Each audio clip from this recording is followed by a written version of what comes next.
Welcome to Man Does Tech, where I solve the problems you didn't even know you had. You need to start by confirming model and Android version so you follow exact menu names. Once done, open Settings and go straight to Connections, then Data Usage. This is where you'll change limits.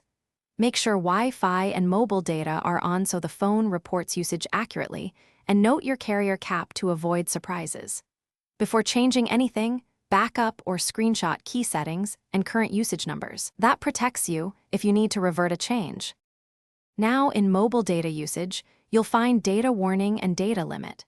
Turn off the warning if you want no pop-ups, or raise the threshold to match your plan. This prevents false alarms. If the limit is enabled, disable it or increase the cap so normal usage isn't blocked. Make sure to inspect per app usage and restrict background data for heavy apps.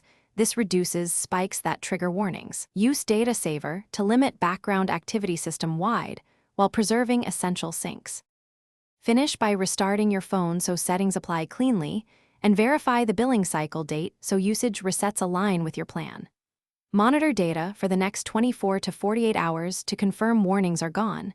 If you still see alerts, tweak warning levels or tighten per app restrictions.